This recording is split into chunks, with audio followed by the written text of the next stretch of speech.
No, they're just tampering with the ones that are already here, or they're putting new ones out? So I'm hoping he has some in his car because they take them home, tamper them, and then bring them back tampered with. Welcome back to Advocacy Alchemy with Professor Ross. Today we have a good one, guys. Today we're in Cedarburg, Wisconsin, where a parking lot takedown revealed a sophisticated gift card scam that stretched all the way from Chicago. This wasn't your average theft. This was deception on a digital level. Police detained a man leaving Walgreens with 1,807 tampered gift cards. A scam so clean, even the store clerk said, they do such a good job, you never catch anyone until now.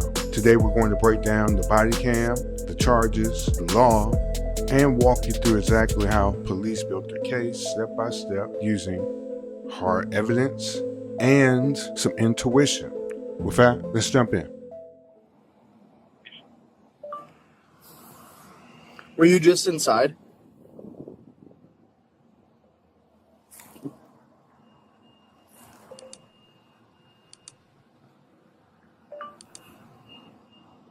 Were you inside the store? No. Hey, question for you. Was that guy in the store? Yeah. Where was he in the store? That's what we're checking it right now. We just started looking at cases, but so he was by the gift cards. Okay. They told me he walked around the whole store. Yeah. He did like a whole walk around, and then he went by the gift cards. I think my coworker Greg just like stared at him while he was looking at them. He said he didn't see him do anything with the gift cards, but then the guy just walked out. And that's when. Okay, so we have the guy detained outside right now. Yeah. He went to the Grafton Walgreens. I was on the phone with the manager, and he's like describing what he looks like, and I'm like, wait, he's here. He placed gift cards in the store. Yeah, so that's why I was checking my cameras to see. Yeah, that's been the new thing lately. Apparently, it's people putting gift cards in the store. Customers come back pissed off, obviously. Yeah, because they do such a good job. You never catch anyone, so this is so exciting. Yeah. Are you able to see on the cameras? That's what if he puts any gift cards out. It's gonna be hard. I can ask my front cashier too. Okay. I was just because that's what they had on camera in Grafton, is that he's like taking gift cards and putting them out. Yeah, he was definitely down that aisle when I sent people looking because I think he thought I was suspicious. I mean, he's outside right now. I stopped him before he left, so. I know. We were watching the camera. And I saw you pull up. So I called Grafton. I'm like, we got him. Yeah. All right, we'll get it figured out. Is there any way to know what numbers you guys already have here? No, and they're sneak. Like, they do such a good job. I can call Grafton and see which ones were tampered with. Okay. Yeah. But they do such a great job. It's ridiculous. Do you know what kind of cards they tampered with before I tear these all up? Can you send me a picture of which kind so I can look at mine? No, they're just tampering with the ones that are already here, or they're putting new ones out? So I'm hoping he has some in his car because they take them home, tamper them, and then bring them back tampered with. And then we just get the fallout from the customer that's pissed off. So they take a razor blade and they slice them open. Yeah. And then they, glue it back.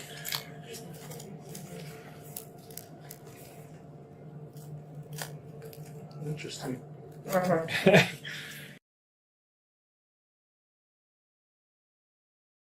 Where were you right before this, as in within the last hour?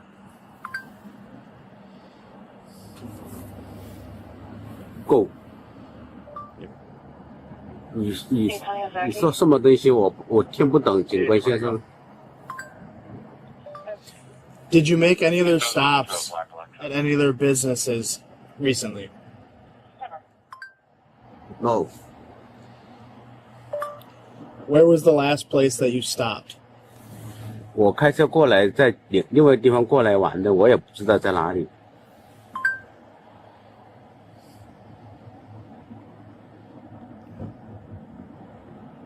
Okay.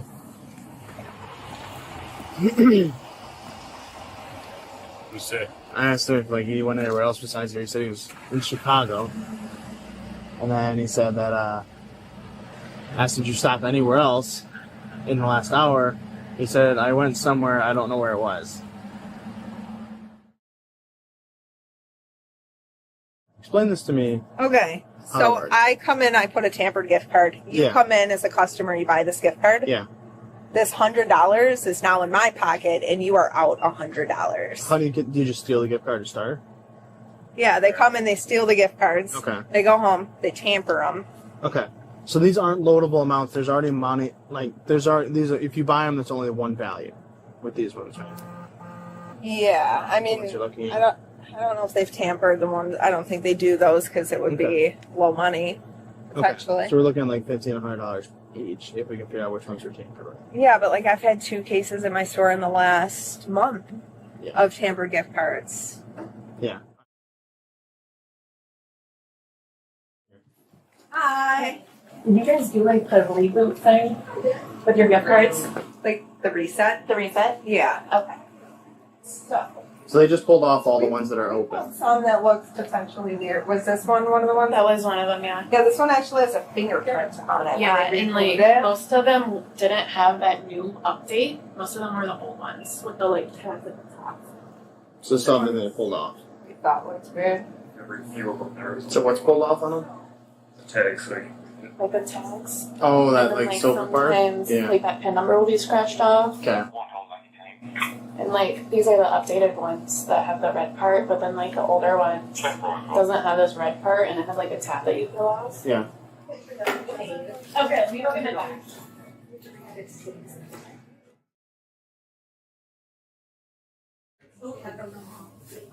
Hi guys. Hello. Gift card scams. Oh no. Suck. Don't buy gift cards right now. Well, I'm not. Give someone cash. Give them a check. Give them a hug. And don't buy them a gift card. No. So, All of those? the thing that's happening lately is using the new gift cards, those are the old ones. Yeah. People will take the old ones and they'll grab the numbers from them. And then they'll come here and they'll stick them back on the shelf. And then when you load the money on them, it'll download and they'll just get the money right away. And the one I'm giving you to won't get the money. No. It'll have nothing on it. Within like a minute of them activating it. Oh, So, thank you for coming. yeah. Alright.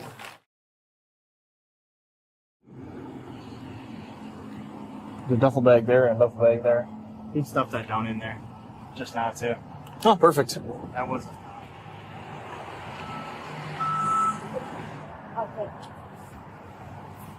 All of you step out and face vehicle.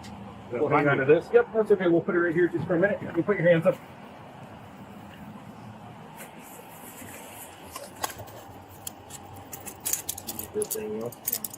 All right, ma'am. Thank you so much for your service. I I have plain view. oh, and he stuffed that duffel bag down since we got here. Take care. 10 a.m. driver. All of you come over with me to my car. Nice. Yeah, mind me. Good work. We'll get it. Right over here, sir. Would you be able to add him to the call, please? Thank you. Shit.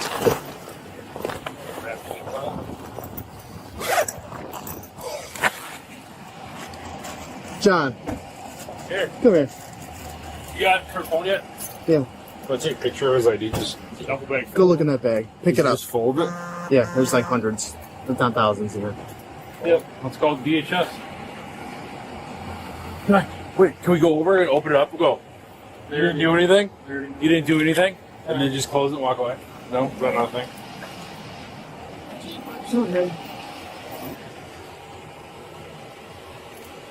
That's a pretty good scam. This back one's full too.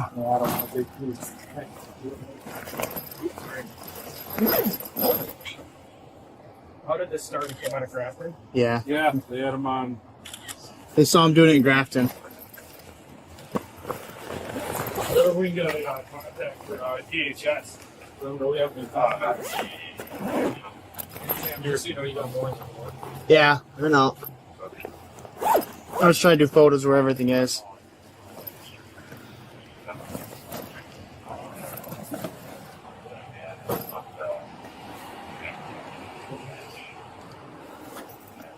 It's taking all the evidence from the car. Suspect would be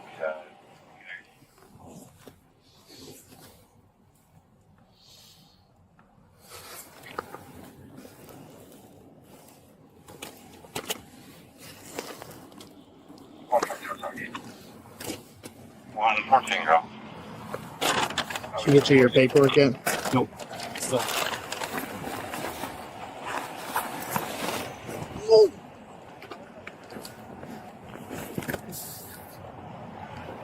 I'm heavy. Like 40 pounds. At least. Go over with her name. Holy shit.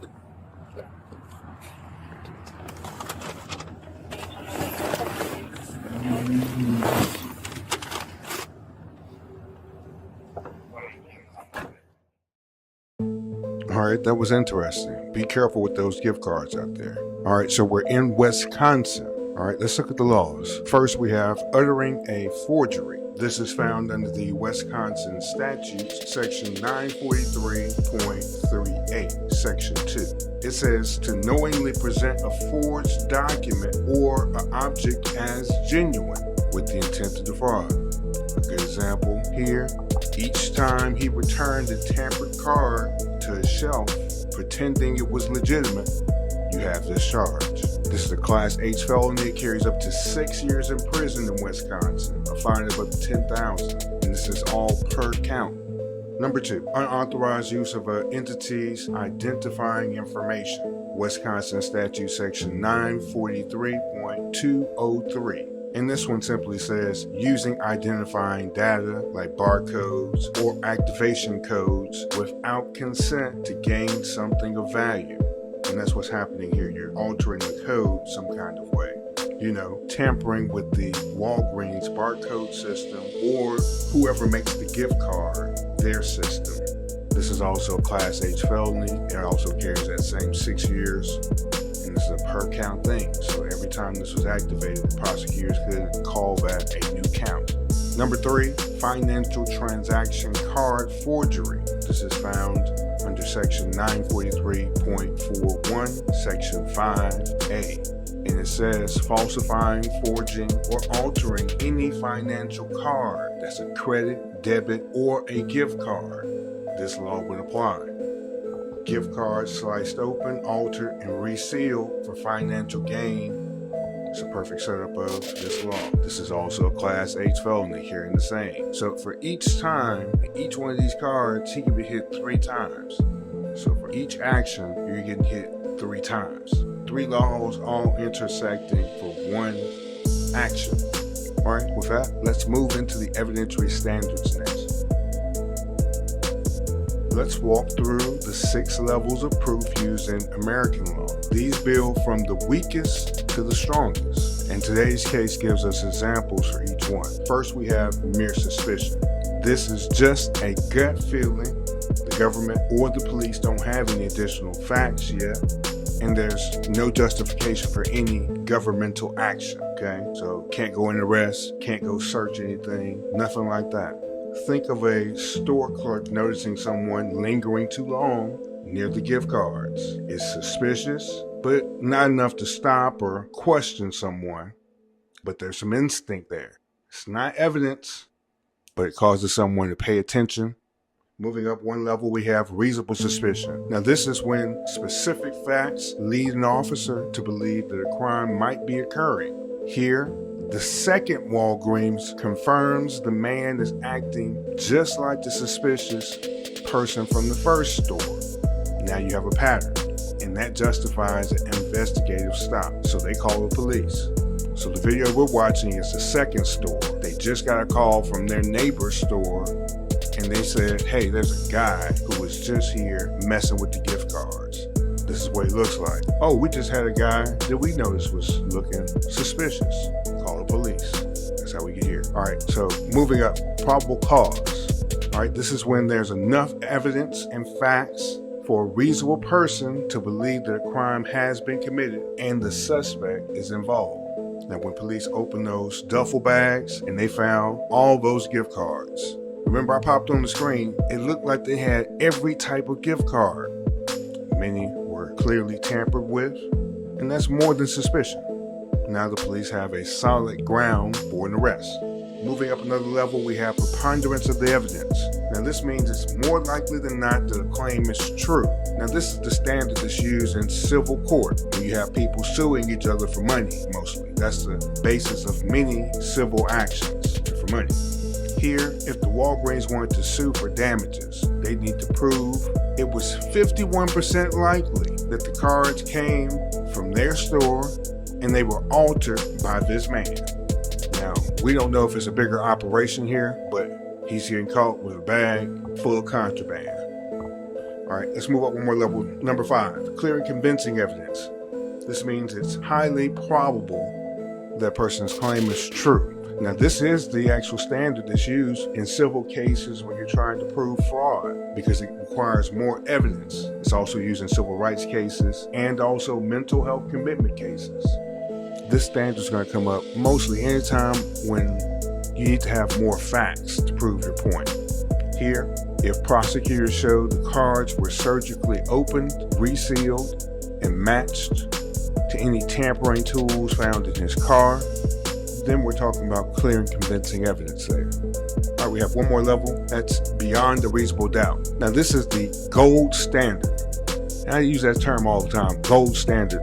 Anybody who doesn't know what that means, that's simply saying that, hey, that's the highest standard. You know, we usually think gold is the best.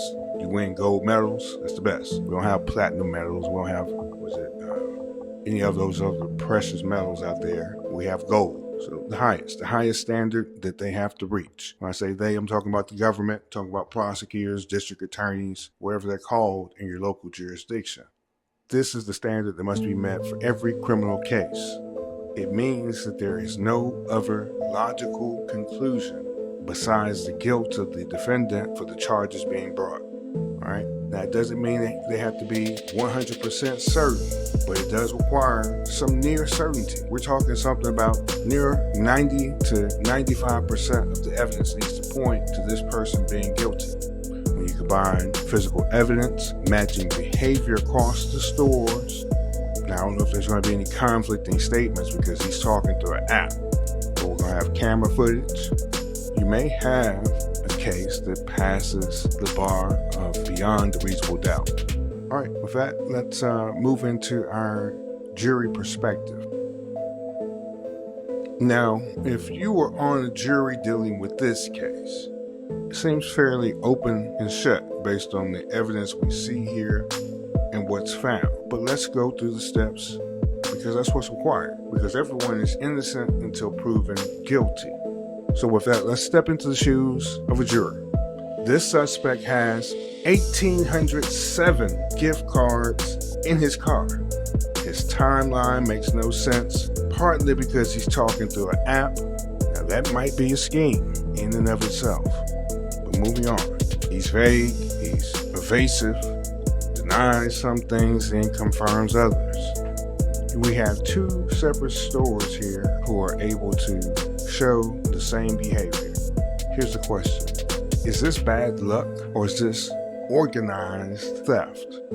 That is where your intuition meets the facts. Sometimes it's not what a defendant says, but it's how everything fits together. Trust your reasoning. Also, don't ignore your intuition, your gut. Okay, let's bring this one home. What started out as a man quietly walking through a Walgreens gift card aisle ended with the felony arrest, the discovery of over 1,807 tampered cards in a duffel bag. This wasn't petty theft. It looked organized, intentional, repeat conduct designed to defraud the public and exploit the retail system. And the truth is, he almost got away with it this time. But what stopped him? It wasn't just the law, it was awareness. Store clerks who paid attention to something being off. That's people who trusted their intuition. And it was officers who knew that when you see something that doesn't really add up, you have to investigate more. This case reminds us that fraud is evolving, constantly changing. It's not always smashing display cases and kicking in doors, and somebody running away with a bag full of money or jewels. Sometimes it's slow, strategic, and very subtle, but the law is still ready for it. All right, so here's what I want you to take away. First, evidence built step by step, from a glance to a bag search to over 1,800 cards stacked, single, filed, and sorted. Second, reasonable doubt doesn't mean unreasonable excuses. If everything points in one direction, you follow the facts. Third, never ignore your instincts, whether you're an officer, a clerk, a customer, a juror. That internal voice matters. All right, so I want to hear from you. Guilty or not guilty? Also, we didn't really talk about the other part of this, so this guy definitely is probably going to have some issues. Because you heard him talk about, well, let's call DHS, that means let's call ICE. That's what he's talking about. What level of proof do you think these officers reached? I bet they got the probable cause fairly quickly. Would you have found this suspect guilty if you were on this jury? After watching this, how you going to feel about gift cards? Are you going, the next time you go to Walmart, you going to pick up a gift card on that rack? All right, make sure to like, subscribe, share the video. Remember, this is Advocacy Alchemy, and I am Professor Ross. I'll see you tomorrow. Enjoy your day. Be safe out there. Please subscribe to Advocacy Alchemy for more lectures from Professor Ross.